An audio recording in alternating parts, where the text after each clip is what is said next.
welcome back.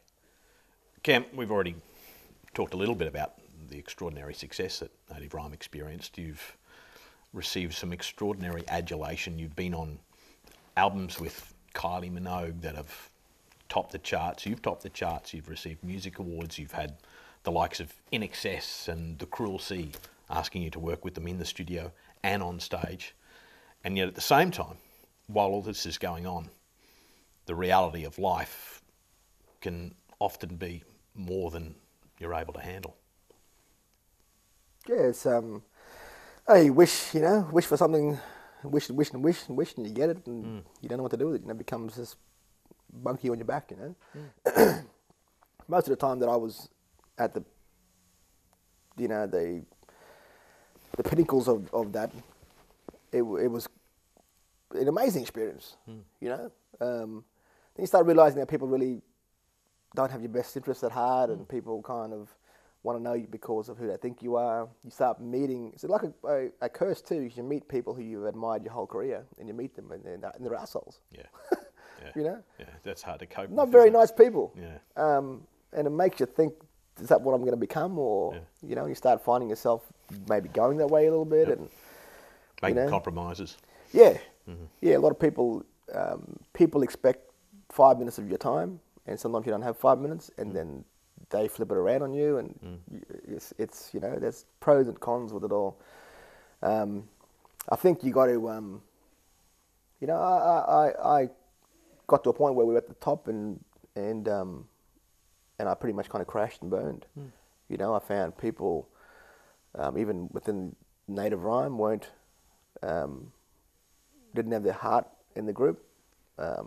Fame and fortune kind of came along. We went from being kind of, starting off in the early days, we didn't really care about the money. I got paid $20 for my first show at the zoo in the Valley. And I thought I was rich. I was able to go and buy McDonald's with the money I earned from doing my own show, It was never about the money.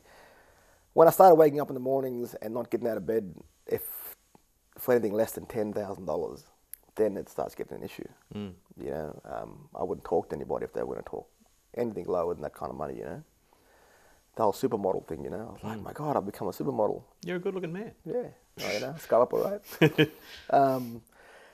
It's, I wasn't prepared for what that lifestyle would do and who you were around. Drugs were rampant. Every show you would do with a lot of acts, there was coke everywhere, cocaine, that is, like Coca-Cola. And I was happy that I never ever felt the need to do drugs, If I got to a point, I said to myself, if I ever got to a point where I would need drugs to feel my music, it was time to quit. And we had it there. We had everything handed to us on a platter.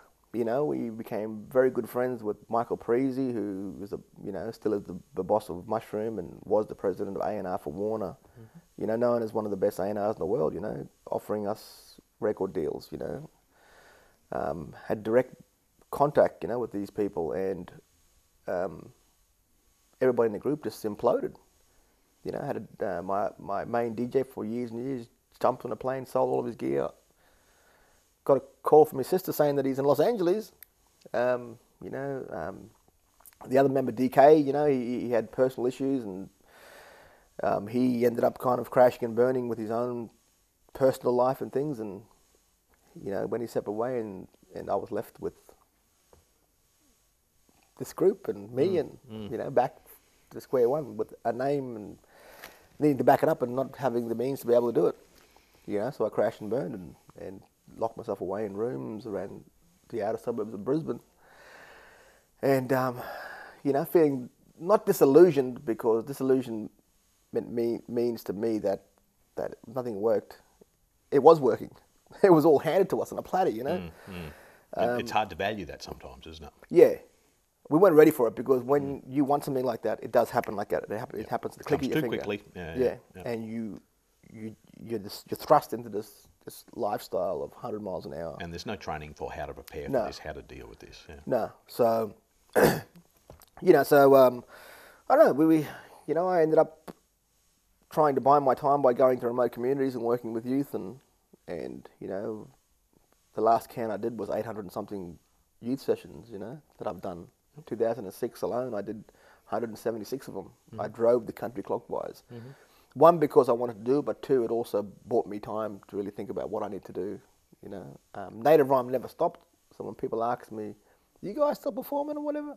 I was always active, you know, but, you know, when the depression kicked in and, you know, I found myself in a pretty bad spot, you know, I tried everything from hugging trees to going for walks, you know, getting the endorphins happening naturally, and I settled on the idea it was just going to take time, you know, so not to give up on myself, to know that there's a lesson to learn out of this. You know, this is the part that I find myself, and this is only temporary, you know. So from sleeping in King George Square on the streets, you know, and being homeless back in the day, was all lessons that I had to learn. I didn't know why. Necessarily, it wasn't important why I ended up there. It was more important to me to process the feeling that it made me feel, what it was making me feel. Acknowledge what was happening, you know, acknowledge what was happening, and you know, I talk to kids now and I say, you know, the greatest gift I can tell you guys is, don't be afraid to make mistakes, you know. Don't be afraid to get out there and try things. It means you're living your life, you know. Don't sit on your hands and you know, and whinge about things that aren't happening for you, you know. Get out there, be active, make mistakes. That's what it's all about.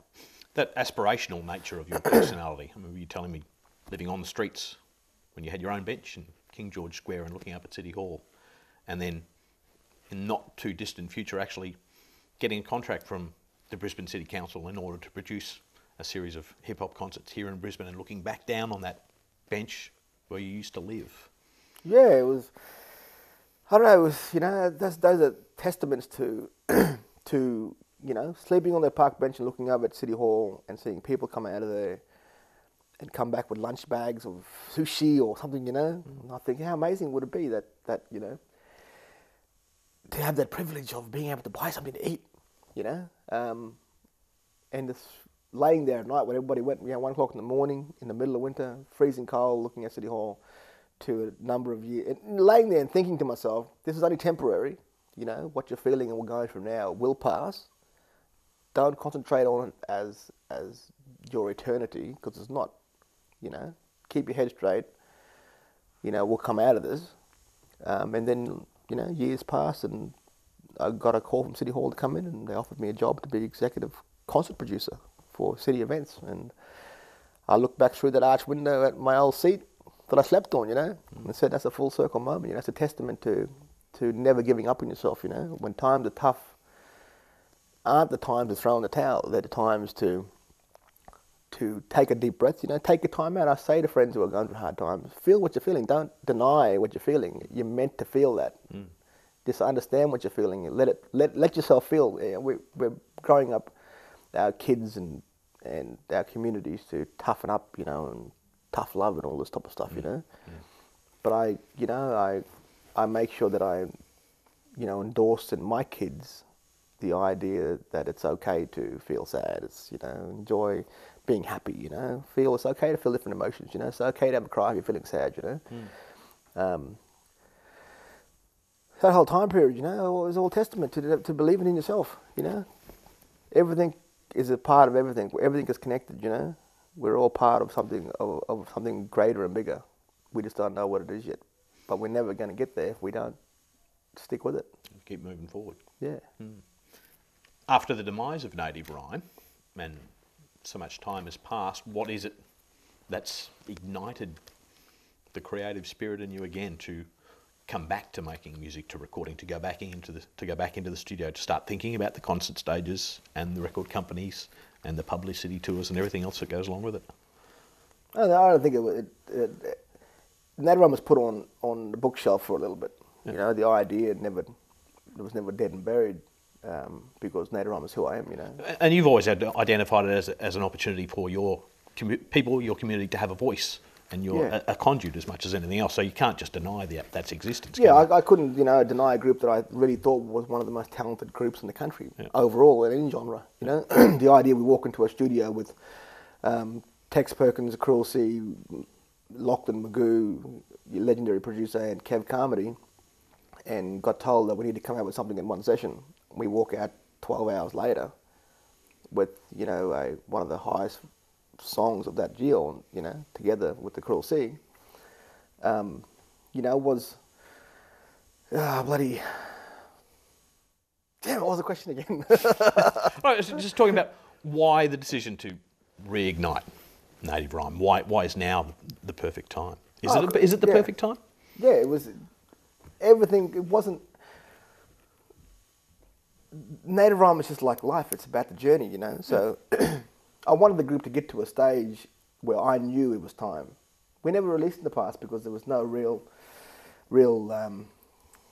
hunger to, because something still wasn't ready. I didn't know what, but I wouldn't know what that was unless I lived life and just let things breathe and get out there, make a million mistakes, but learn a million lessons. Mm-hmm. So the last few years, the fire started burning in the belly again. I started finding a love for writing again, and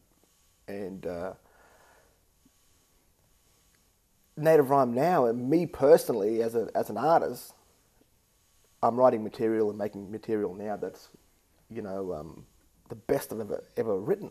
And it is, everything's ripe, everything's ready.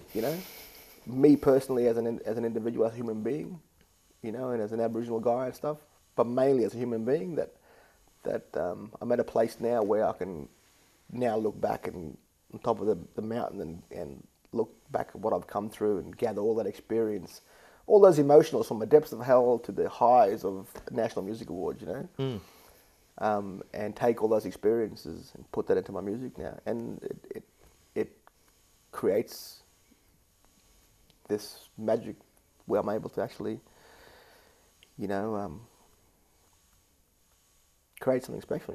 I'm proud of this Native Rhyme album. It's 19 years in the making. 19 years. Well, I know how hard you've been working, how many hundreds of hours that you're putting in on this project. Is it a satisfying project for you? Is it frustrating? Is it all part of the process and that's just what's required? No, it's beautiful. Yeah. No, it's the making process now.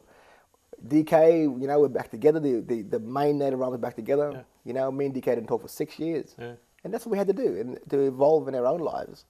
We met back on even terms, and with respect for each other. Not that we never did, but, time had passed, things had healed, Mm-hmm. Now we're making the best music of our lives. So when we're actually making it in the studio drop, it's the best fun I've had for a long time. Mm. It's seeing your babies kind of be born, Yep. before your eyes, something that's come from thought, come from a story and a part in your life that was painful. Now it's released in like a dove form, it's freeing, it's liberating. Mm. That's what this album is for me, it's liberating. Not far from coming out on the airways. I know only just now, in the last week, you've released a track for a limited amount of time, and the interest in that has been quite extraordinary. Yeah, I think we knew that there was we had a lot of support here and overseas, yeah. Especially with, I released a song called, I've fully released it, called Same Song, that was written about domestic violence, mm-hmm. that got acknowledged over with the ISC, the International Songwriters Awards, so that got us noticed by a lot of people. But I think we're doing music that actually people just like, I mean, we're not trying to force feed ideas or ideologies, we're just presenting stories that people can identify with, and they can find some solace in, or some type of peace or happiness or joy, sure. Or anger or whatever they want to do with it. Yeah, we're pleased with where we are, and we're pleased with where we are as guys. It's a lot more calmer and peaceful these days, and we're more respectful of the position that we have and could have from now on. So everything's coming out from July. Putting in the hard work, but it's enjoyable. I'm enjoying it this time around because it's, we're more respectful of ourselves, of others, yep. The gifts that we have. Yep. Yeah, I don't know. The journey continues. It's only the new stage is starting. Absolutely. A new door's opening. Yeah. Cameron, thank you very much for your time. That's all we have time for.